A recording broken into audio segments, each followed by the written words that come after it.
Chapter 9. Circumcision and Redemption of the Firstborn. In treating of the ceremonial institutions which are not confined either to the synagogue as such or to the Jewish home, let us discuss them in the order in which the Jew encounters and experiences them in the course of his life. The first institution claiming our attention is the hoary rite of circumcision. It consists, as the etymology of the English term implies, the removal of the foreskin from the male organ by means of cutting.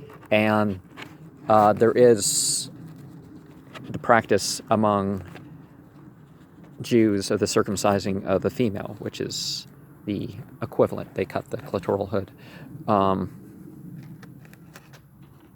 Its equivalent is milah. There is no Jewish institution which has been preserved more faithfully and is violated less. In whatever respect a Jew may prove lax, he will rarely fail to perform the circumcision through the proper agent appointed for this purpose when a son is born to him. The institution has met with general conformity because of the biblical command enjoined upon Abraham and later upon the people of Israel. In the Quran, it says that Abraham was tried. It never says that he was circumcised, and Muhammad never formally instituted the practice. They say, oh, well, the celebration after the day after the child was born. It's like, well, people did that differently. So, but it said that Muhammad wasn't circumcised.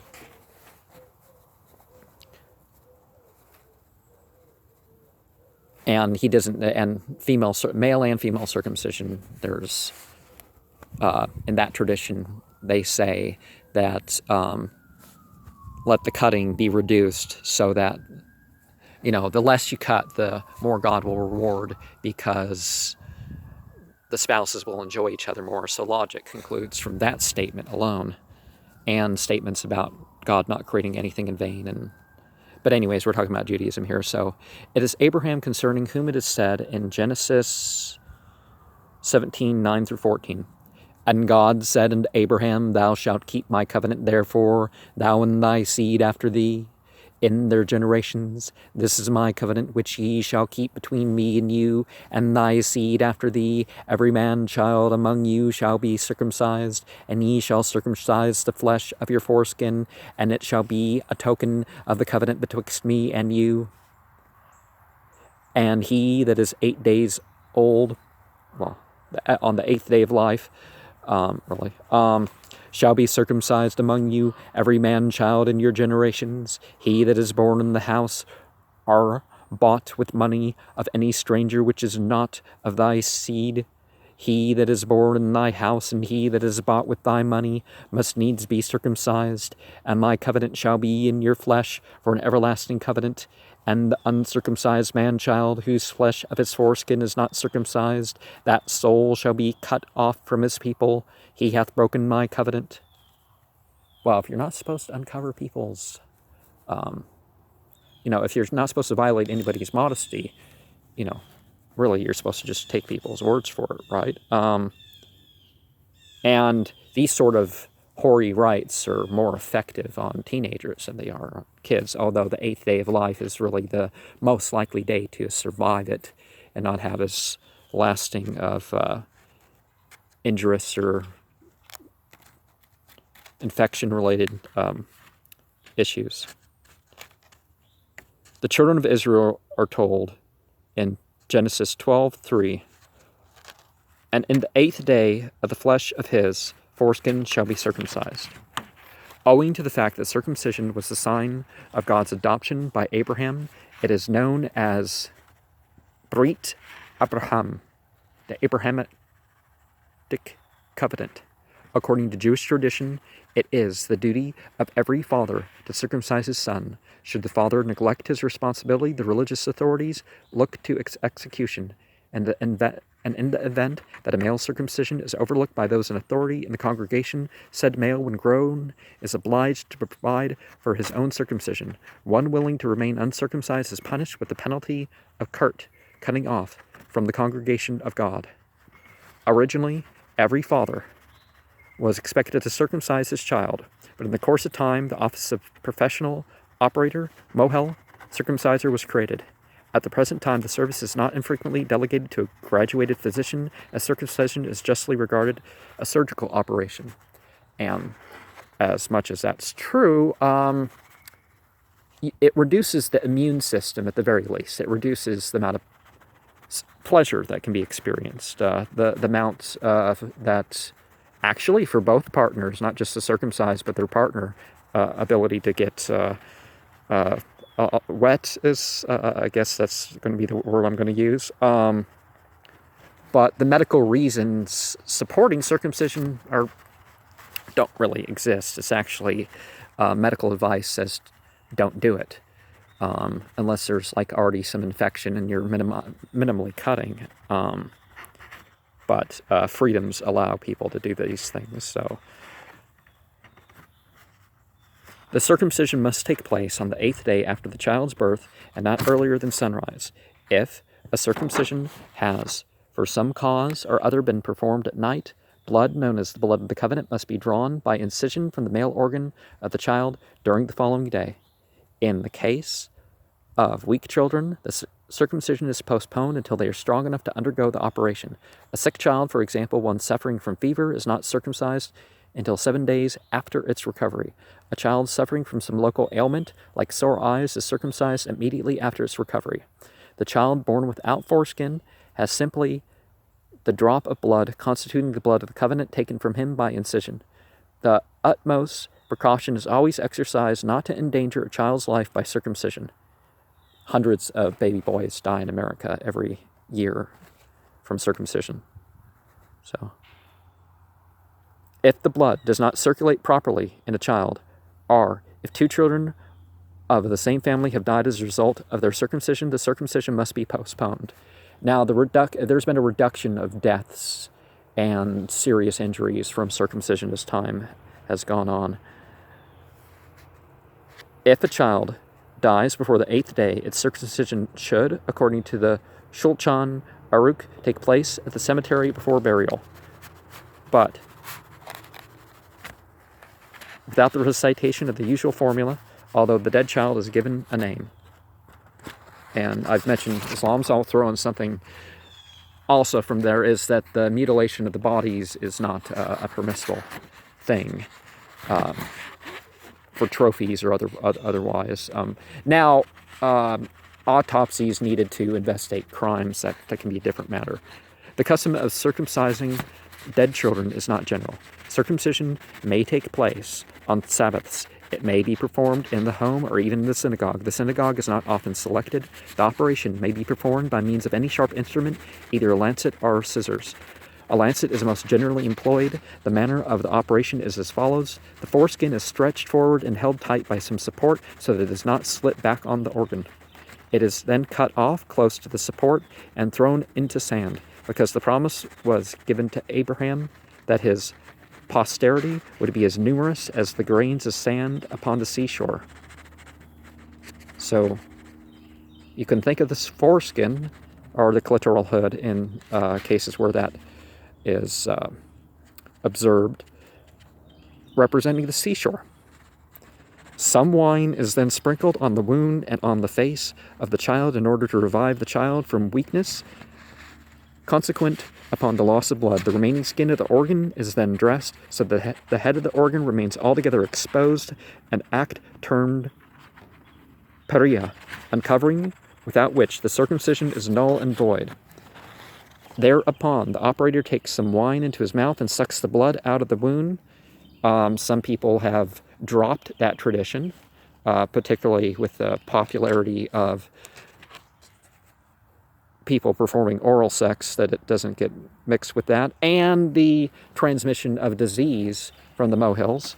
But the ceremony is not counted as child molestation because it's not thought of in that context.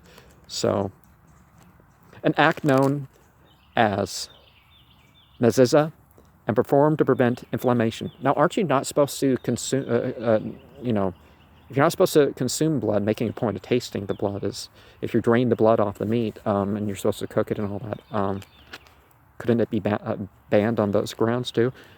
And performed to prevent inflammation. Some healing powder is put on the wound and the organ is bandaged. The sucking of the blood has been abandoned in communities where practicing physicians perform the operation, and in its place antiseptics are used because children have been, by the traditional procedure, known to become inoculated with the germs of disease.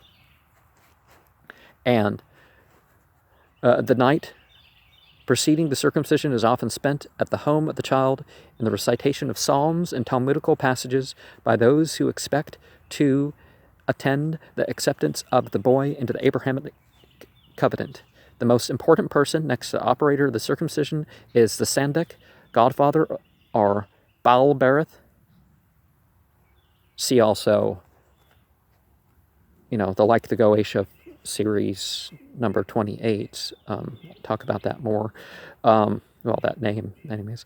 He holds the child while the circumcision is performed. And number 1, of course. The service accompanying the operation is the following. As the child is brought into the room where the circumcision takes place, the company to witness the operation exclaims, "Blessed be he who comes in the name of God." The father of the child then says, is this... Oh, no, I don't know where this quote is from, because, Behold, I am prepared to perform the commandment Tory precept which the Creator, praised be He, enjoined upon us, namely to circumcise my son, as it is written in the law, and at the age of 8 days every male throughout your generation should be circumcised. The operator places the child then upon a chair symbolical of the throne of Elijah, Elijah being the angel of the covenant, according to the prophet Malachi. A prophet that's going to return, by the way.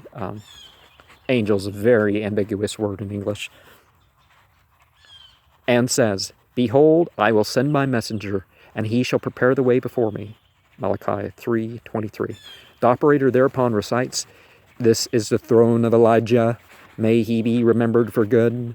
For thy salvation," God is a noun and verb. "I have waited for thy salvation." God is a noun and verb. "I have hoped. Thy commandments have I obeyed. For thy salvation." God is a noun and verb. "I have hoped. I rejoice because of thy word, as one who finds abundant spoils.